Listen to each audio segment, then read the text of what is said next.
ఈరోజు ఇన్వెస్టిగేషన్ చేస్తూ ఉంటే నాకు వచ్చినట్టు నేను ఎప్పటికప్పుడు బ్రీఫింగ్ తీసుకుంటున్నాను. తప్పు చేసిన వాడు ఎవ్వడు కూడా తప్పించుకోవడానికి వీలు లేకుండా చేయడం కోసం డిపార్ట్మెంట్ అప్రమత్తం చేయడమే కాకుండా ఎక్కడెక్కడ సమస్యలు ఉంటే అవన్నీ కూడా అనలైజ్ చేసుకొని నేను చెప్పాల్సి కూడా చెప్తున్నాను. ఎవరిని వదిలిపెట్టద్దండి. అందుకే మా పార్టీ వాడైనా కూడా ఇమ్మీడియట్గా సస్పెండ్ చేశాను. ముందు వెనక చూడాల, ఒక్కరోజు కూడా చూడాల. నేను ఒక్కరోజు కూడా చూడలేదు అంటే నేరస్తుల్ని ఎవరిని వదిలిపెట్టను అనేదానికి దానికి అర్థం. అది అయిన తర్వాత ఈరోజు మీరు చూస్తే నేను ఎప్పుడు కూడా పేద ప్రజల ఆరోగ్యం కంటే నాకు ఏది ముఖ్యం కాదు. నేను పదే పదే చెప్తున్నాను. అది చెప్పినప్పుడు మొలకల చెరువు వచ్చిన సంఘటన ఫస్ట్ బయట పెట్టింది మా వాళ్ళు లీడ్ తీసుకొని చేశారు. కానీ మూలాలకు పోతే కొన్ని షాకింగ్ వార్తలు కూడా వస్తున్నాయి. ఆ షాకింగ్ వార్తలు ఇప్పుడే నేను చెప్పను మీకు. ఇవన్నీ వాస్తవాలు బయట రావాలి. దీన్ని అంత ఈజీగా వదిలిపెట్టను. ఇవి చూసిన తర్వాత నాకు అనిపించింది దీన్ని ఒక సిట్ వేసి టోటల్గా ప్రక్షాళన చేయడానికి ముందుకు పోవాల్సిన అవసరం ఉంది. అందుకే GVG Ashok Kumar IPS IGP Eluru range, Rahul Dev Sharma IPS director enforcement prohibition and excise, K Chakravarthi IPS SP CID, Mallika Garg IPS ఇప్పుడు టెక్నికల్ మెంబర్గా ఉంది. అదే మరి ఆర్టీజీఎస్ కూడా పనిచేస్తుంది ఆవిడ్ని. ఈ నలుగురిని ఎక్సైజ్ డిపార్ట్మెంట్లో ఇంకొకరిని తీసుకొని, అనుభవం ఉండే సబ్జెక్ట్ ఎక్స్పర్ట్ని ఒకరు తీసుకొని వీళ్ళందరూ కలిసి ఏం జరిగిందో మొత్తం ప్రక్షాళన చేసే దిశగా, తిరిగి ఎలాంటి నేరాలు చేయాలంటే వణుకు పుట్టేట్టుగా చేస్తాం. వీళ్ళు ఆఫ్రికాలో కొన్ని నేర్చుకున్నారు. మూలాలు అక్కడి నుంచి స్టార్ట్ అవుతున్నాయి. ఆఫ్రికాలో నేర్చుకునింది ఇక్కడ ఆంధ్రప్రదేశ్లో అమలు చేయాలని కూడా చూస్తున్నారు. అది ఇక్కడ సాగదు. దీనికి కూడా రాజకీయ ముసుగు ఒడిదొడుక్కున్నారు.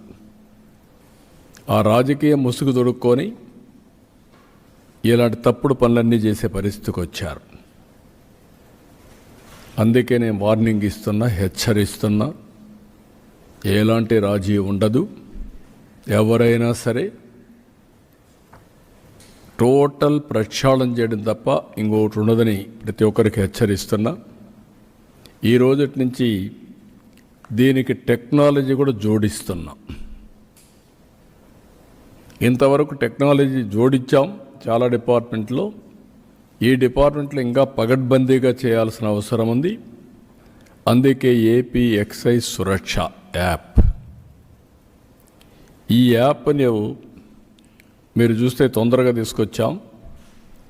దీంట్లో వినియోగదారుడు, విక్రయదారుడు అంటే షాప్ ఎవరైతే అమ్ముతారో అతను, అదే మాదిరిగా కన్జ్యూమర్ ఎవరైతే కొంటారో అతను, వాళ్ళిద్దరూ కూడా ఈ క్వాలిటీ చెక్ చేసే అవకాశం ఉంటుంది.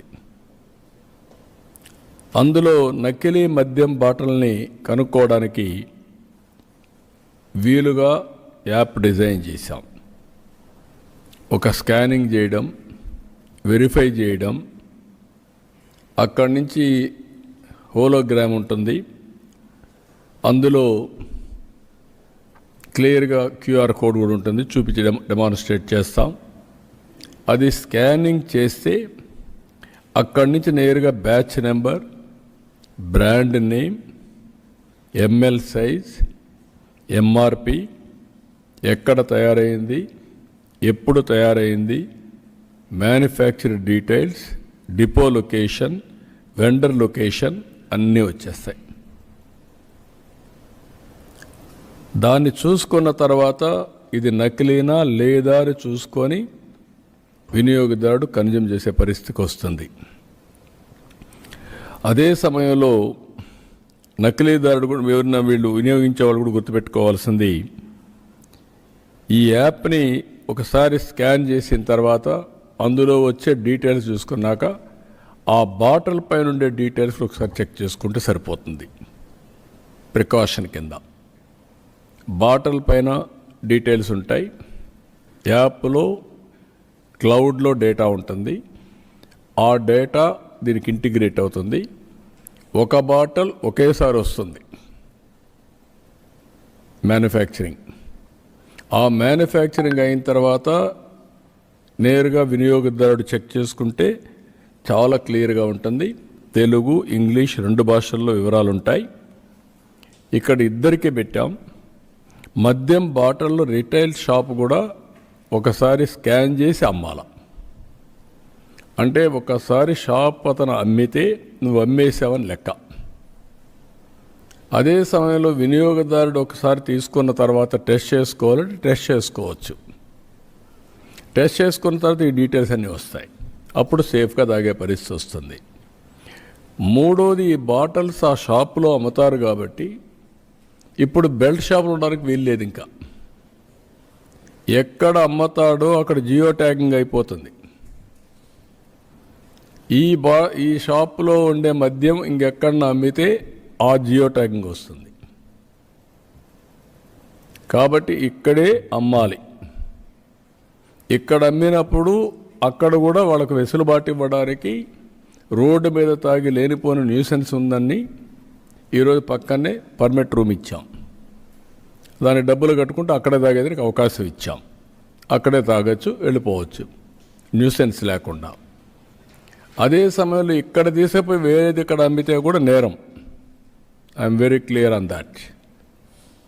కాబట్టి ప్రతి ఒక్క వినియోగదారు ఎవరైతే అమ్ముతాడో అమ్మే వ్యక్తి దీన్ని స్వాప్ చేసుకుంటాడు. ముందు స్వాప్ చేస్తే ఆ షాపు నుంచి అది అమ్మేసినట్లు లెక్క. ఎవరైతే కొంటాడో అతను కొన్న తర్వాత ఒకసారి స్వాప్ చేసుకొని ఏ బ్యాచ్లో వచ్చింది ఆ డీటెయిల్స్ చూసుకునే అవకాశం వస్తుంది. ఆ డీటెయిల్స్ చూపిస్తాం మీకు. అప్పుడు ఇంకా డౌట్ లేదు, పలాని రోజున మ్యానుఫ్యాక్చరింగ్ టైం కూడా ఉంటుంది దాంట్లో. మ్యానుఫ్యాక్చరింగ్ డే, టైం, బ్యాచ్, అదే మరి ఏ మ్యానుఫ్యాక్చరర్, ఏ ప్లేస్లో మ్యానుఫ్యాక్చర్ చేశారు, ఎవ్రీథింగ్ ఉంటుంది. ఇంకా ట్రేసబిలిటీ అండ్ సర్టిఫికేషన్ 2 ఉంటాయి. ఐఎమ్ టెల్లింగ్, సర్టిఫికేషన్ అంటే క్వాలిటీ సర్టిఫికేషన్, ట్రేసబిలిటీ అంటే ఎక్కడి నుంచి వచ్చింది. ఇది ఇక్కడ అమ్మకుండా వేరేది ఇక్కడ అమ్మితే నువ్వు ఎందుకు అమ్మావు, నువ్వు అమ్మాల్సింది ఆ షాపులో, అది కూడా జియో ట్యాగింగ్ ఉంటుంది. ఎక్కడ అమ్మావో అక్కడి నుంచి. ఇప్పుడు పెన్షన్లు ఇస్తున్నాం, మార్నింగ్ నాకు తెలిసిపోతుంది ఎక్కడి నుంచి అమ్మాడు, ఎక్కడిచ్చాడు, ఇంటి దగ్గర ఇచ్చాడా, వర్క్ ప్లేస్ అంటే నరేగా పనులు చేసి అక్కడ ఇచ్చాడా, హాస్పిటల్లో ఉంటే హాస్పిటల్లో ఇచ్చాడా, లేకపోతే వృద్ధాప్య హాస్టల్లో ఉంటే అక్కడ ఇచ్చాడా, దివ్యాంగులు ఉంటే ఎక్కడ హాస్టల్లో ఉంటే అక్కడ ఇచ్చారా, అన్ని డీటెయిల్స్ వస్తాయి. Same thing, they are eligible only to sell from shop.